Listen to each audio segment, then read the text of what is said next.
सेना का एक ढोल पीछे रह गया। उस ढोल को बजा बजाकर सेना के साथ गए भाट व चारण रात को वीरता की कहानियां सुनाते थे। युद्ध के बाद एक दिन आंधी आई। आंधी के जोर में वह ढोल लुढ़कता पुढ़कता एक सूखे पेड़ के पास जाकर टिक गया।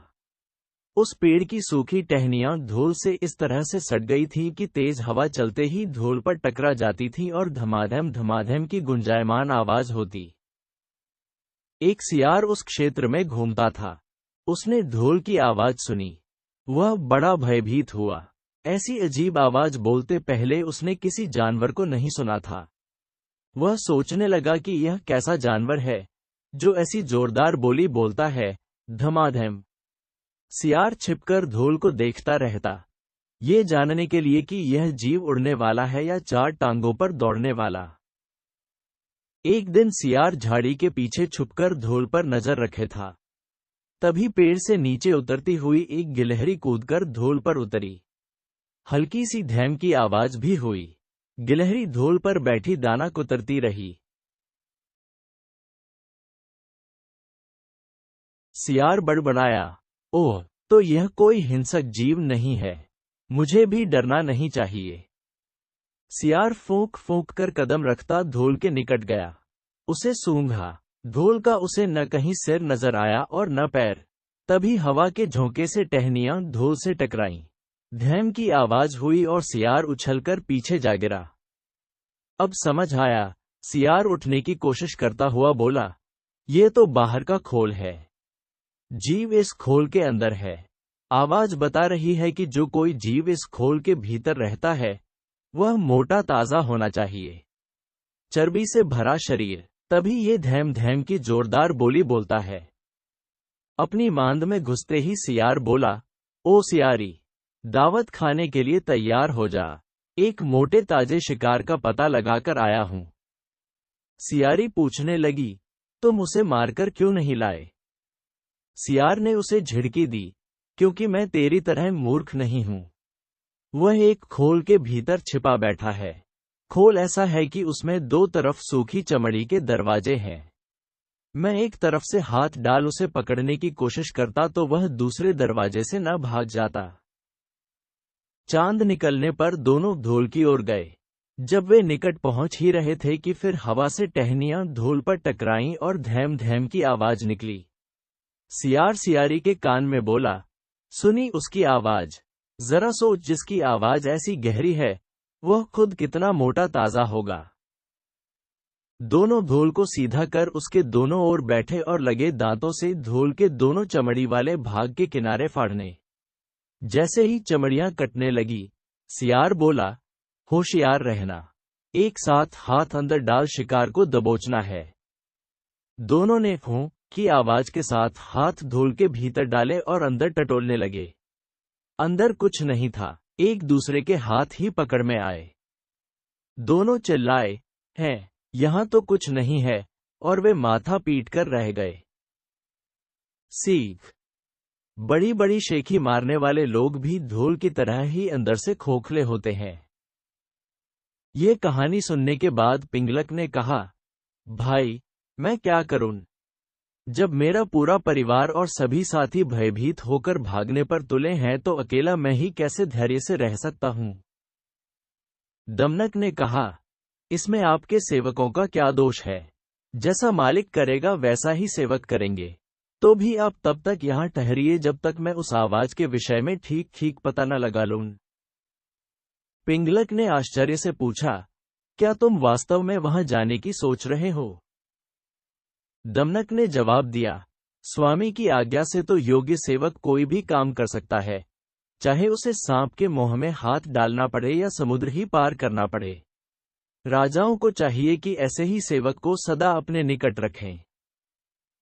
पिंगलक ने कहा, अगर ऐसी बात है तो जाओ, भद्र, तुम्हारा मार्ग मंगलमय हो। दमनक उसको प्रणाम करके आवाज की दिशा में चल पड़ा।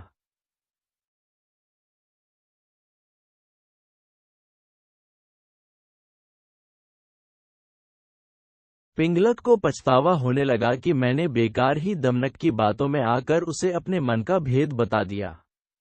उसका क्या विश्वास, पहले मंत्री का पद छिन जाने के कारण वह खिन्न तो है ही, बदला लेने के लिए ये भी तो हो सकता है कि दमनक लालच में आकर शत्रु से मिल जाए और बाद में घात लगाकर मुझको ही मरवा दे। खैर, अब तो एक ही रास्ता है कि कहीं दूसरी जगह छिपकर दमनक के आने की राह देखी जाए। उधर दमनक खोजते खोजते संजीवक के पास पहुंचा तो उसकी खुशी का ठिकाना न रहा। जिसके डर से सिंह की जान निकल रही थी, वह तो यह मामूली सा बैल है। दमनक इस स्थिति से लाभ उठाने की सोचने लगा। अब तो इस बैल से संधि या विग्रह कुछ भी करके पिंगलक को सहज ही अपने वश में किया जा सकता है। यही सोचता सोचता वह लौटकर पिंगलक के पास पहुंचा। पिंगलक उसे आते देख संभलकर बैठ गया। दमनक ने पिंगलक को प्रणाम किया। पिंगलक ने पूछा, तुमने उस भयंकर प्राणी को देखा क्या? उद्धरण। दमनक ने कहा, आपकी कृपा से मैं उसे देख आया हूं। पिंगलक को आश्चर्य हुआ, सच? पिंगलक ने अपनी झेप मिटाने के लिए कहा, तो फिर उस बलवान जंतु ने तुम्हें छोड़ कैसे दिया? शायद उसने इसीलिए तुमको छोड़ दिया होगा कि बलशाली लोग अपने समान बल वाले से ही बैर या मित्रता करते हैं। कहाँ वह महाबली और कहाँ तुम जैसा तुच्छ विनम्र प्राणी। दमनक ने मन का क्षोभ छिपाकर कहा, ऐसा ही सही। वह सचमुच महान है, बलशाली है और मैं एकदम क्षुद्र दीन प्राणी हूं। तो भी यदि आप कहें तो मैं उसे भी लाकर आपकी सेवा में लगा सकता हूं। पिंगलक ने चकित होकर कहा, सच कहते हो? ऐसा संभव है? दमनक बोला, बुद्धि के लिए कुछ भी असंभव नहीं। तब पिंगलक ने कहा, अगर ऐसी बात है तो मैं आज से ही तुमको अपना मंत्री नियुक्त करता हूं। तुम्हें प्रजा पर दया और दंड के अधिकार देता हूं। पद और अधिकार पाकर प्रसन्न दमनक बड़ी शान से चलता हुआ संजीवक के पास पहुंचा और गुर्राकर बोला, ओरे दुष्ट बैल, इधर आ। मेरे स्वामी पिंगलक तुझे बुला रहे हैं। इस प्रकार निश्शंक होकर डकराने गरजने की तुझे हिम्मत कैसे हुई? संजीवक ने पूछा, ये पिंगलक कौन है, भाई? दमनक ने जवाब दिया, अरे, तो क्या वनराज सिंह पिंगलक को नहीं जानता? अभी तुझे पता चल जाएगा। वह देख, बरगद के पेड़ के नीचे अपने परिवार के साथ जो सिंह बैठा है, वही हमारे स्वामी पिंगलक है। ये सुनकर संजीवक की कपकपी छूट गई। वह कातर स्वर में बोला, भाई, तुम तो चतुर सुजान लगते हो। अपने स्वामी से मुझे माफ करवा दो तो मैं अभी तुम्हारे साथ चला चलता हूं। दमनक ने कहा, बात तो ठीक है तुम्हारी। अच्छा, ठहरो, मैं अभी स्वामी से पूछकर आता हूं। तो वह पिंगलक के पास जाकर बोला, स्वामी, वह कोई मामूली जंतु नहीं है। वह तो भगवान शंकर का वाहन वृषभ है। मेरे पूछने पर उसने बताया कि भगवान शंकर के आदेश से वह नित्य यहाँ आकर यमुना तट पर हरी हरी घास चरता है और इस वन में घूमा करता है। पिंगलक भयभीत होकर बोला, यह सच ही होगा, क्योंकि भगवान की कृपा के बिना घास चरने वाला ये प्राणी सर्पों से भरे वन में इस तरह से डकराता हुआ निर्भय विचरण नहीं कर सकता। खैर, ये बता कि अब वह कहता क्या है? दमनक बोला, मैंने उससे कह दिया है कि यह वन भगवती दुर्गा के वाहन मेरे स्वामी पिंगलक सिंह के अधिकार में है, इसलिए उनके पास चलकर भाईचारे के साथ रहते हुए इस वन में सुख से चरो। मेरी बात सुनकर उसने आपसे मित्रता की याचना की है। पिंगलक बहुत खुश हुआ। वह प्रशंसा करते हुए बोला, मंत्रीवर, तुम धन्य हो। मैंने उसको अभयदान दिया, लेकिन तुम मुझे भी उससे अभयदान दिलाकर मेरे पास ले आओ। दमनक अपनी बुद्धि और भाग्य पर इतराता हुआ फिर संजीवक के पास पहुंचा। बोला, मित्र, मेरे स्वामी ने तुमको अभयदान दे दिया है। अब तुम निडर होकर मेरे साथ चलो, किंतु याद रहे कि राजा का साथ और कृपा पाने के बाद भी तुम हमसे उचित व्यवहार ही करना। कहीं घमंड में आकर मनमाना आचरण न कर बैठना। मैं समयानुकूल ही शासन करूंगा।